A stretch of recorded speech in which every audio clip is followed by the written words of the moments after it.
ഞാൻ റിപ്പീറ്റ് ചെയ്യില്ല എന്ന് വിചാരിച്ച ആളാണ്. അത് കിട്ടും എന്ന് ഉറപ്പുണ്ടായിട്ട് റിപ്പീറ്റ് ചെയ്യില്ല അങ്ങനെയൊന്നല്ല. എന്നെ കൊണ്ട് പറ്റാത്ത പരിപാടിയെ റിപ്പീറ്റ് ചെയ്ത് ഞാൻ ഉറപ്പിച്ചതാണ്. കാരണം ഇൻറ്റഗ്രേറ്റഡ് തന്നെ പഠിക്കുമ്പോൾ സ്റ്റഡി അവർ എന്നൊക്കെ പറഞ്ഞാൽ നമുക്ക് എന്തോ നിരക്കത്ത് കൊണ്ടിട്ടുണ്ടോ പോലെ ഞാൻ ശരിക്കും അയിമലാണ് റിയലൈസ് ചെയ്തത്. കാരണം അവർ നടന്ന എന്താണെന്ന് എനിക്കൊരു പുകയായിരുന്നു.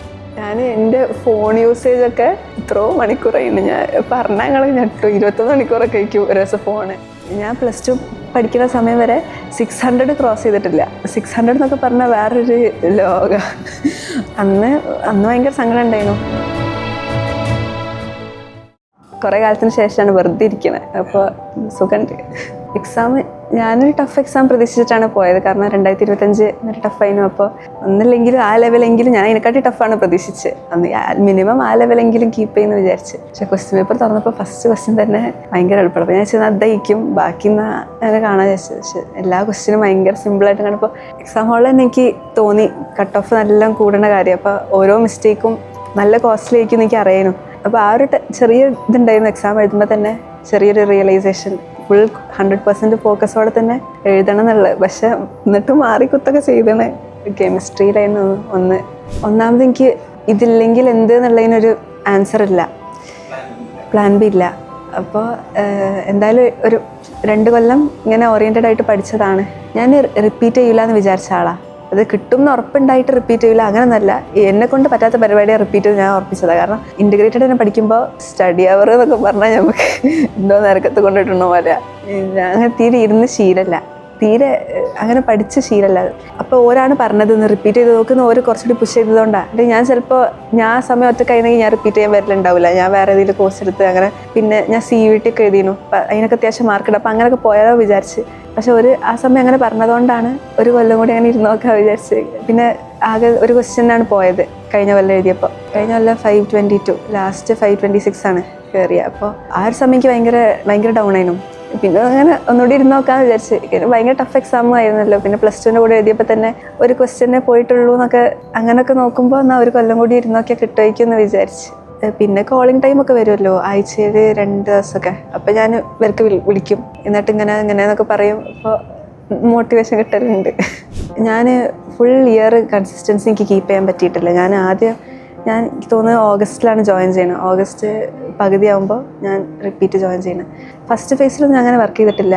രണ്ടാമതും പിന്നെ എനിക്ക് തോന്നുന്നത് ലാസ്റ്റ് നീറ്റ് ഗാല ആ സമയം അതിന് ശേഷം ഞാൻ ശരിക്കും സ്കൂളിൽ ഇട്ടതിനെക്കാട്ടി കുറച്ചുകൂടി ഡബിൾ എഫേർട്ട് ഇടാൻ തുടങ്ങിയത് അപ്പോഴാണ്. കുറച്ച് ലേറ്റായിട്ടാണ് തുടങ്ങി. അത് കുറച്ചുകൂടി നേരത്തെ തുടങ്ങിയെന്ന് എനിക്കിപ്പോൾ തോന്നുന്നുണ്ട്.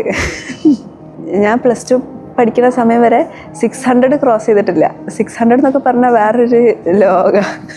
അപ്പോൾ ഞാൻ ഇവരോടൊക്കെ ഞാൻ റിപ്പീറ്റ് ചെയ്യാൻ വരുമ്പോൾ അവിടെ ഓൾറെഡി എൻ്റെ കൂടെ ഇൻറ്റഗ്രേറ്റഡ് പഠിച്ച ഫ്രണ്ട്സ് ഉണ്ട്, ഓൾറെഡി റിപ്പീറ്റ് സ്റ്റാർട്ട് ചെയ്തത്.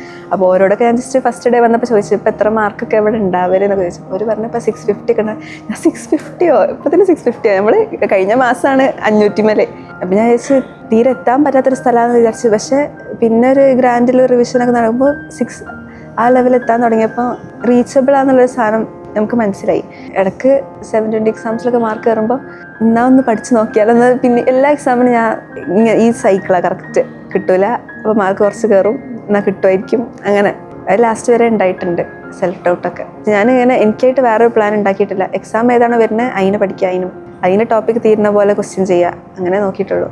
ലാസ്റ്റൊക്കെ ആകുമ്പോൾ നല്ലോണം കൂടിയാണ് ക്വസ്റ്റ്യൻ കൗണ്ട്. കാരണം നമ്മൾ വെറും ക്വസ്റ്റ്യൻ പേപ്പേഴ്സ് ഇങ്ങനെ പ്രാക്ടീസ് ചെയ്യുന്നു, പാസ്റ്റ് ക്വസ്റ്റ്യൻ പേപ്പർ. അപ്പോൾ ഇതിങ്ങനെ ഗ്രാഫ് പോവും. അങ്ങനെ ലാസ്റ്റൊക്കെ ആകുമ്പോൾ ഒരു 200+ ചെയ്യാൻ പറ്റിയിട്ടുണ്ട്. ഓൾമോസ്റ്റ് ആഷിഖ് സാറൊക്കെ പറഞ്ഞ് നോക്കിയാൽ 12,000+ ക്വസ്റ്റ്യൻസ് സീരീസിനായിട്ട് ഡിസൈൻ ചെയ്തിട്ടുണ്ട്. അത് ഓരോ ക്വസ്റ്റ്യനും നമുക്ക് തന്നെ ആൻസർ ക്വസ്റ്റ്യൻ ചെയ്യുമ്പോൾ അതിൻ്റെ ഒരു ബ്യൂട്ടി മനസ്സിലാവുന്നുണ്ട് എക്സാമിൽ തന്നെ. കാരണം ഓരോ ക്വസ്റ്റ്യനും ഭയങ്കര വെൽ ക്രാഫ്റ്റഡ് ആണ്. അതെന്നെ മതി. പിന്നെ തിയറി ആണെങ്കിലും ന്യൂമറിക്കൽ ആണെങ്കിലും രണ്ടും നല്ലോണം ഫോക്കസ് ചെയ്തിട്ടുണ്ട് എക്സാം സീരീസിൽ. അപ്പോൾ എനിക്കൊക്കെ ശരിക്കും അതാണ് ഹെൽപ്ഫുൾ ആയത്. ഞാൻ പറഞ്ഞ പോലെ 100% അയിമലാണ് ഞാൻ പോയത്. ഞാൻ സ്കൂളിൽ പഠിക്കുന്ന സമയം ഗൈഡ് വാങ്ങിയിരുന്നു. ഞാൻ എറർലെസ്സോ അങ്ങനെ എന്തോ വാങ്ങി. ഫസ്റ്റ് നീറ്റ് കഴിഞ്ഞപ്പോൾ കിട്ടിയെന്ന് ഏകദേശം തീരുമാനമായിരുന്നു, കിട്ടിയ പോലെ ആയിരുന്നു. അതുകൊണ്ട് ഞാൻ എൻ്റെ എറർലെസ്സൊക്കെ എടുത്ത് എൻ്റെ അനിയത്തിക്ക് കൊടുത്ത്. പിന്നെ റിപ്പീറ്റ് ഞാൻ തുടങ്ങിയപ്പോൾ എൻ്റെ കയ്യിൽ ഗൈഡൊന്നുമില്ല. പിന്നെ വാങ്ങണമെന്നൊക്കെ ചോദിക്കുമ്പോൾ ഇനിയിപ്പോൾ ഒക്കെ വാങ്ങണ്ടേ വേണ്ട ഇതന്നെ ഒന്ന് പഠിച്ചു നോക്കട്ടെ എന്ന് വിചാരിച്ചു. ഞാൻ അപ്പോഴാണ് ശരിക്കും കോഡ് ബ്ലൂ ചെയ്യുന്നത്. സ്കൂൾ സമയം ഞാൻ ഗൈഡായിരുന്നു ഒന്ന് കുറച്ചുകൂടി ഫോക്കസ് ചെയ്ത്, റിപ്പീറ്റിൻ്റെ സമയം ഞാൻ കോഡ് ബ്ലൂ തന്നെ ചെയ്ത്. അപ്പോഴാണ് മനസ്സിലാവണത് ഇത് കുറച്ചുകൂടി മുന്നേ തുടങ്ങുന്ന ഈ പരിപാടി. കാരണം കോഡ് ബ്ലൂ അടിപൊളിയാണ്. ബേസ് മുതൽ അത്യാവശ്യം അഡ്വാൻസ്ഡ് ലെവൽ വരെ എല്ലാ ലെവലും കവർ ചെയ്യുന്നുണ്ട്. ഇൻ്റഗ്രേറ്റഡ് സ്കൂളിൽ പഠിച്ചുകൊണ്ട് പെട്ടെന്ന് നമുക്ക് ഈ ട്രാക്കൊക്കെ അലൈൻ ആയിട്ടുണ്ട്. കാരണം നമുക്ക് ഓൾറെഡി അറിയാം ഇതിൻ്റെ മാർക്കിൻ്റെ റേഞ്ച് എങ്ങനെയാണ്. നല്ല മാർക്ക് എന്താ ചിലർ സ്കൂളിൽ നിന്ന് കയറുന്ന കുട്ടികളൊക്കെ വിചാരിക്കും 540 ചീത്ത മാർക്കാണെന്ന്. അങ്ങനല്ലല്ലോ. റിപ്പീറ്റ് ചെയ്തുകൊണ്ട് അങ്ങനെ മനസ്സിലായത് 400 എത്താൻ നല്ല പണിയുണ്ട്, 300 എത്താൻ നല്ല പണിയുണ്ട്, 500 എത്താൻ അതിനെക്കാട്ടി പണിയുണ്ട്. അപ്പോൾ നമുക്ക് കുറേ സമയം കൺഫ്യൂസ്ഡ് ആയിട്ട് പോയിട്ടില്ല. കുറച്ച് ക്ലിയർ വിവരം ആദ്യം ഉണ്ടായിരുന്നു. ഇങ്ങനെ എങ്ങനെയാ മാർക്ക് ഇൻക്രീസ് ആവുക, അതിൻ്റെ ഒരു ഗ്രാഫിൻ്റെ ഏകദേശം ഒരു ഐഡിയ, പിന്നെ വർക്ക് ചെയ്യണം എന്നുള്ളൊരു ബോധം ഉണ്ടായിരുന്നു. ഇത് വെറുതെ കിട്ടുന്ന സാധനമില്ല, ബോർഡ് എക്സാമിനെ പോലെ പഠിക്കാൻ പറ്റൂല എന്നുള്ളൊരു. എനിക്ക് എൻ്റെ ഇമോഷൻ എന്ന് പറഞ്ഞാൽ പ്യുവർ എൻ്റെ വർക്ക് മേലാണ് ഉള്ളത്. മാർക്ക് ഞാൻ അങ്ങനെ നോക്കിയിട്ടില്ല ലാസ്റ്റ്ക്ക്. അത് ഞാൻ നല്ലോണം പഠിച്ചൊരു എക്സാം ആണെങ്കിൽ പിന്നെ അതിന് എന്ത് മാർക്കാണെങ്കിലും എനിക്ക് കുഴപ്പമില്ല. 300 ആണെങ്കിലും ഞാൻ സഹിക്കും. അതിന് എനിക്ക് ഓർമ്മയുണ്ട് ഫിസിക്സ് കോൺകുറർ എക്സാം ആണെന്ന് തോന്നുന്നത്. ഫുൾ ഫിസിക്സ് 180 ക്വസ്റ്റ്യൻസ് ഫിസിക്സ് 400 ഉണ്ടോയെന്ന് ഉറപ്പില്ല എനിക്ക്. പക്ഷേ എനിക്ക് വലിയ പ്രശ്നമൊന്നുമില്ല. കാരണം ഞാൻ ഫുൾ അനാലിസിസ് നടത്തി. അതിൻ്റെ എക്സാമിന് ശേഷം അനലൈസ് ചെയ്തപ്പോൾ മനസ്സിലായി കുറേയൊക്കെ വെപ്രാളത്തിൻ്റെ പ്രശ്നമായിരുന്നു. ഫുൾ ഫിസിക്സാന്നുള്ളൊരു ചിന്ത ആദ്യം ഉണ്ടായതുകൊണ്ട് ക്വസ്റ്റ്യൻ മൊത്തം കാണാൻ പറ്റിയില്ല. അപ്പോൾ എല്ലാത്തിനും നമ്മൾ അങ്ങനത്തെ ഒരു സോളിഡ് ആയിട്ടുള്ളൊരു ജസ്റ്റിഫിക്കേഷൻ ഉണ്ടെങ്കിൽ വലിയ പ്രശ്നം ഉണ്ടാവില്ല എന്ത് മാർക്കാണെങ്കിലും. ഞാൻ അങ്ങനെ കൊണ്ടുവരാൻ നോക്കിയാണ്. ഞാൻ +1 +2 ഭയങ്കര സ്ട്രിക്റ്റായിട്ട് ഫോക്കസ് ചെയ്തിട്ടില്ല. എനിക്ക് ഇഷ്ടമുള്ള പോലൊക്കെ അങ്ങനെയൊക്കെ പഠിച്ച്. എന്നിട്ടും എന്നെപ്പോലത്തെ കുട്ടി വരെ അവിടെ പോയപ്പോൾ എന്തൊക്കെയൊക്കെ പഠിച്ചു പോയി. അപ്പോൾ നിങ്ങൾ അത് കുറച്ചുകൂടി ഫോക്കസ് ചെയ്യും കൂടി ആണെങ്കിൽ അതിൽ ഫസ്റ്റ് അറ്റംപ്റ്റിൽ തന്നെ സുഖമായിട്ട് ക്രാക്ക് ചെയ്യാൻ പറ്റും. ഞാൻ എൻ്റെ ഫോൺ യൂസേജൊക്കെ എത്രയോ മണിക്കൂറായിട്ടുണ്ട്. ഞാൻ പറഞ്ഞാൽ ഞങ്ങൾ ഞെട്ടു. 21 മണിക്കൂറൊക്കെ ആയിരിക്കും ഒരു ദിവസം ഫോണ്. അങ്ങനെ എനിക്കൊന്നും ആൾക്കാർ പറയണൊന്നും കേൾക്കണ്ട, അങ്ങനത്തെ ഒരു വേറെ ഒരു മെൻറ്റാലിറ്റി ആയിരുന്നു. ഇപ്പം ആലോചിക്കുമ്പോൾ നല്ല പാവം തോന്നുന്നുണ്ട് അപ്പത്തെ എന്നെ പറ്റി ആലോചിച്ചിട്ട്. കാരണം ഞാൻ വിട്ട ക്വസ്റ്റ്യനൊക്കെ എനിക്കിപ്പോൾ നോക്കിയാൽ, ഇപ്പോൾ പഴയ പേപ്പർ നോക്കിയാൽ ഞാൻ ബയോളജി ബയോമോളിക്യൂൾസ് എന്നുള്ള ക്വസ്റ്റ്യനൊക്കെ വിട്ടാണ്, ഭയങ്കര സിമ്പിളായിട്ടുള്ള. ഇപ്പം ഞാൻ ഇതൊക്കെയാണോ വിട്ടതെന്ന് ആലോചിക്കുന്ന ടൈപ്പ്. അന്ന് ഭയങ്കര സങ്കടം ഉണ്ടായിരുന്നു. പിന്നെ കുറേ കഴിഞ്ഞ് ഞാൻ റിപ്പീറ്റും ലേറ്റായിട്ടാണ് ജോയിൻ ചെയ്തത്. അതന്നെ എനിക്കിത് വയ്യ, ഇനി ഈ ഭാഗത്തേക്ക് ഞാൻ ഇല്ല എന്നിട്ട് അങ്ങനെ വീട്ടിലിരുന്നാൽ ഞാൻ. പിന്നെ കുറച്ച് കഴിഞ്ഞപ്പോൾ തോന്നി എന്നാൽ എല്ലാവരും റിപ്പീറ്റ് ചെയ്യാൻ കയറി, ഫ്രണ്ട്സ് ആരും പുറത്ത് ഇല്ല ഇങ്ങനെ. അല്ലെങ്കിൽ പിന്നെ വീട്ടിൽ നിന്ന് അവർക്ക് മെസ്സേജ് അയക്കില്ലായിരുന്നു, അവരൊക്കെ റിപ്പീറ്റിന് കയറി. ഇപ്പം എനിക്കൊന്നും ചെയ്യാനില്ല, അപ്പം ഞാനങ്ങ് റിപ്പീറ്റിന് കയറാമെന്ന് വിചാരിച്ചു. ഞങ്ങൾ ബാച്ചിൽ 2 മെൻറ്റേഴ്സ് ഉണ്ടായിരുന്നു, ഡോക്ടർ ഹെന്നാസുമി മാമും പിന്നെ ദിൽഷ മാം ഉണ്ടായിരുന്നു.